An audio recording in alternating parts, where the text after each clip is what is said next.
My name is Brandon, also known as the Georgia Picker, and pretty much I go sourcing at garage sales, thrift stores, bin stores, storage units, online liquidation, like you guys name it, I'm trying to do it.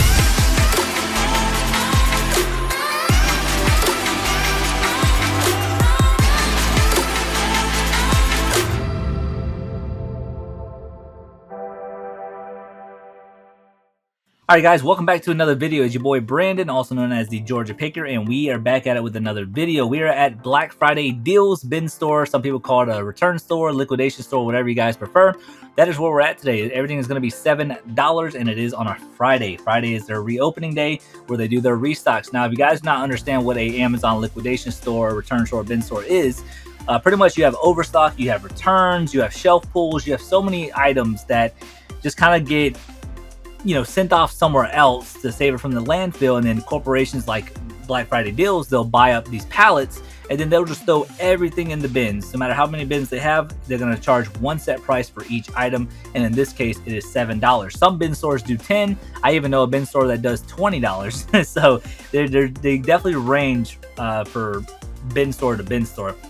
Now I will say bin stores are very profitable. I have made a ton of money strictly just from Black Friday deals. Whenever I go to the other bin stores, I profit pretty good stuff as well. Like if we go down to Friendly Marketplace, I think that my best find was $150 Western Digital external hard drive, and I think my best find down at 10 Spot, which is in Hinesville, Georgia, about an hour away from me, I found a $550 processor, and then the best find I've ever found here was a $1,000 RV, some kind of converter for energy or something. I'm not too sure what it was, but it sold for $1,050, and that was on $5 days. So there's plenty of stuff to be found as long as you're consistent. You don't necessarily have to buy the third-party knockoffs. You don't have to do any of that. If you don't find anything, guess what? Take your money, save it, and then go to a garage sales and save your money that way. There's no need to spend a lot of money at bin stores unless there's just crazy amounts of profits to be made. I see countless people who come in here who are new to reselling, and they'll look at these third-party items that normal good brands like Sony and Microsoft and all these other brands, and they'll kind of replicate that in a third party, but then they realize that it just does not sell as well. Now I will say there's some third-party stuff that does. That is why my number one tip for you guys when you guys go to Amazon liquidation stores is to do your research. As a matter of fact, whenever you do anything, garage sales, does not matter. Make sure you guys do your research, because you guys do not want to waste $7, and that's going to multiply over time. So if you make 100 mistakes in a year and you spent $7 because you didn't take out your phone to look something up, or you ended up getting a box with broken stuff because they have an open box station you can take stuff to, and that would be $700 that you lost out throughout your entire year, and that money adds up quick, and then you times that by 5 years. You know what I'm saying? That's $3,500 that you wasted. So every dollar in this business does matter. I will say this though, the second best tip and trick that I can say about this bin store, or any bin stores in general, if it looks interesting, throw it in your buggy. Now this haul that I have today is not amazing by no means. There really wasn't that much stuff in my opinion. However, one item that caught my attention is gonna pay for the whole haul and some, and then the rest of stuff's obviously gonna be pure profit. So that's the second tip and trick that I can give you guys, is to put anything in your buggy that might be interesting. Okay, so now my final tip is obviously to get all your boxes open if they look damaged, or it sounds broken, or you're just not sure what is in it, because some brown boxes do not have tags.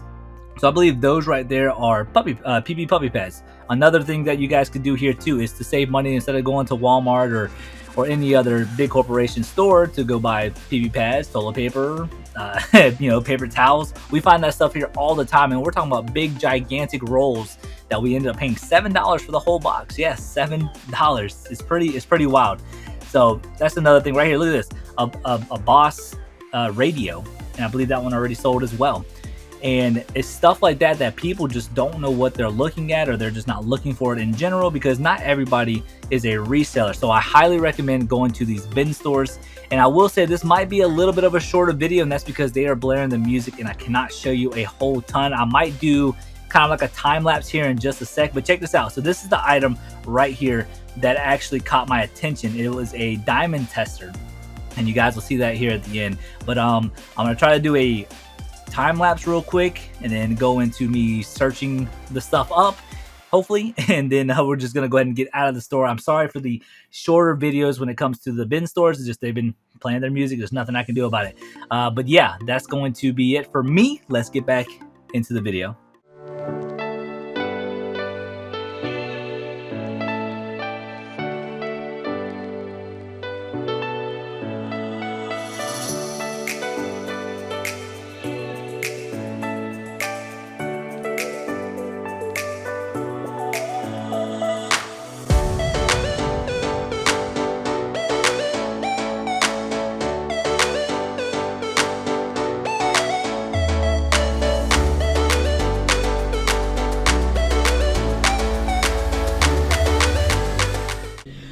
Alright guys, check it out. So we actually made it back here at the house. For some reasoning, I don't know if the footage picked up or not, but it didn't record anything afterwards. So, but we spent $154.29 for 20 items, and I'm going to show you guys what those items are. Not a whole lot today, but this is essentially it.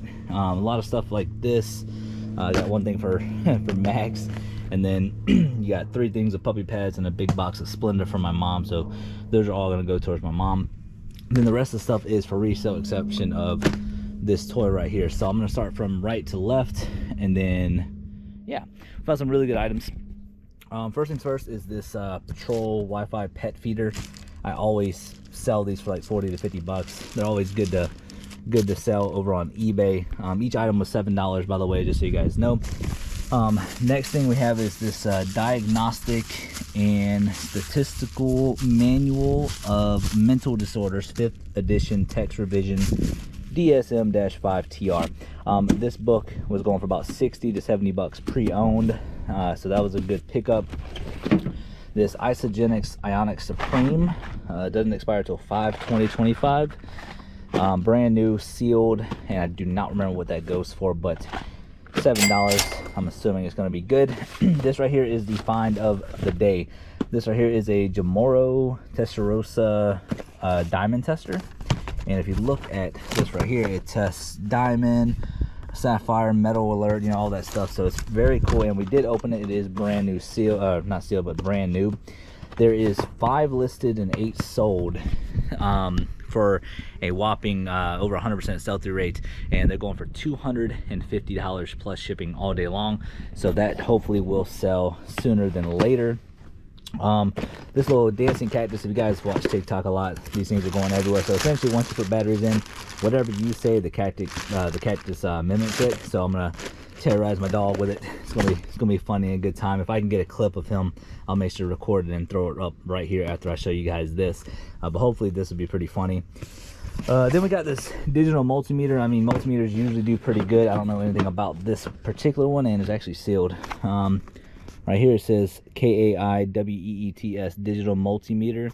We might just open it up just to, you know, actually see what it's called. It says it right there, KWEETS digital multimeter TRMS 6000. Yeah. So we will look that up for sure. Now this thing was kind of interesting. This says "You Are the Hero," and it says Fighting Fantasy Books. I saw comps all over the place. I want to say this thing's gonna go for $100, but I'm not too sure. They are paperbacks, but we will do more research on that. But usually book sets you can't go wrong with. Next thing we got is this Easy COO 1x2 HDMI 2.0 splitter. Usually this stuff does pretty well. It is brand new on the inside right there, and it is 4K to 1080p. So that's usually a good indicator that it's going to be okay and decent, but hopefully that's going to be good. But like I said, we spent what we spent, but this one item down here will make all of our money back, so I'm not too worried about making my money back, you know, quickly. I just think that's going to sell pretty quick. But yeah, that's the reason why we picked up a handful of stuff like this. Then you got this Boss Audio Systems. The model on this is MR58 UAVW. This one's actually going for about $80 to $90. Very surprised about that. Usually these things only go for about 50 bucks or so, but I would assume maybe like 50 to 60 plus shipping, somewhere around there. Next thing we got are these Ayers SAE magnetic socket holders, and there's actually a set of 2 of them in here. And these things are going for 15 bucks a piece, plus shipping. So you figure we got 2 of them, so that's a $30 price tag on these. $7 is what we paid for the whole thing, so making a little bit of money on that. Next thing you have is this pluggable USB 3.0 7-port hub with dual charging ports. We might actually low-key keep this, I'm not too sure, but we might end up keeping that. And then this was pretty cool. This thing says Jim Shore Disney Traditions Bambi and Friends and Flowers figurine 4-inch in height, and it's UNESCO branded as well. So this is actually really cool. We did open it up. It is brand new on the inside, and I think this thing's going for about 50 bucks or so. Christmas is right around the corner, so somebody's definitely going to want that. And then the one thing about today was, you know, stuff was a little bit slow. You know, they wasn't really finding a whole lot. Like I said, we only found 20 items.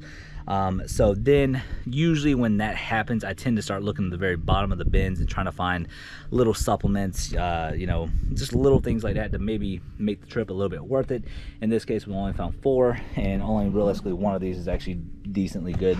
I believe it's going to be this Pro Plan veterinary supplements, and this one does not expire until 2023, so that's really good. I want to say this thing's like 40 bucks. I'm not too sure. Next we have is this Baja HB hydroquinone brightening something, I don't know, but it had a barcode, and that's the reason why I picked it up, so it must be good to resell. And then we got 2 of these Keto Boost advanced formula induces ketosis. So yeah, it does have a barcode on it, and we got 2, but the expiration date on these, it's not expired, I'm pretty sure. But yeah, we got 2 of these. So the sell-through rates on these were pretty decent. All right, and with that being said, I'm a little sick under the weather because I went for a run yesterday, so my lungs are still kind of acting up. But the future me will break down all the numbers for you guys, how much we spent, how much we made so far, and how much we still have left to resell, and all that good stuff. So definitely not a major haul, but a little few gems here and there in this haul. But you're gonna win some and lose some. But imagine this, if I didn't show up today, I would have never found that $250 item, and somebody else would have. That $250 literally made the day. So as well as, you know, like the boss stuff, and then the book set. I mean, the day is made. It's just that one item is in particular is what made the day in general. So you figure between getting up in the morning, going there, sourcing, let's just say there's 5 hours included, 250 divided by 5 is what? So basically right there, just from that one item, we essentially made $50 an hour. So definitely not too bad. But yeah, but future me is gonna take it away, so take it away. All right guys, like I said in the video, this is not a home run by no means, but you gotta keep chipping away. You keep chipping away, eventually you're gonna find some crazy stuff, or at least an amazing haul. Not every video is going to be a home run, and that's the realistic side of reselling. You know, don't get me wrong, we showcase a lot of really good videos, you know, stuff that we find in the videos, but there's going to be days like this where you don't really find much. But that $200, I know I said it's $250 item, it's because it was a different model number. It's $200 plus shipping. But here's the quick numbers so I can let you guys go. I know it's a shorter video, and I do apologize, but whenever they play the music, there's not really much I can do. But we spent $155. It was a little less, but I rounded up. And we walked out of there with $670 worth of items, and we have sold only $170, which puts us in the green by 15 bucks. But by the time eBay takes their 13% and you put a little bit off for your taxes, we're definitely probably still in the negative, most likely in the negative. But just for selling purposes and how much we spent, we are technically in the green by $15, which means we still have $500 worth of stuff to sell. So definitely not a bad haul, just not used to what we're doing, but it's going to happen from time to time. They're getting new inventory in, new inventory is getting put out. So it's just, you know, like I said, you just got to keep chipping away. If you don't show up, you're not going to find that $200 item. If you I get it, we get lazy sometimes. You don't want to go out there and find those little items here and there, but I'm telling you, man, get out there, put in the work, and it is possible. Now, one thing I'll always say, I think reselling is easy in general because it's just a basic concept, but maintaining it is what makes it hard. I don't know the statistic, but somebody was talking about it the other day. I think they said 97.7% of people who try to do eBay fail because they don't stick with it and maintain it and that type of stuff. And it is hard starting, it is. And I'm not gonna act like it was easy for me. I struggled for probably a year of reselling, not struggle, but just trying to get out there, learning the brands. That type of stuff is really what helps you in the end game. But research is key, and I am here to hopefully guide you guys along that way. If you guys have any questions, my Instagram down in the description below. Hit me up with a message. Somebody just hit me up the other day, just talked to them for a little bit, and they said that they truly enjoy my videos, and I was just like, wow, that's amazing. So if I can answer any of you guys' questions, personal, private, eBay, whatever the case is, just hit me up in my Instagram down below. Much love. Hit that subscribe button, hit that like button, and we'll catch you guys with another video. It's your boy Georgia Picker. Peace.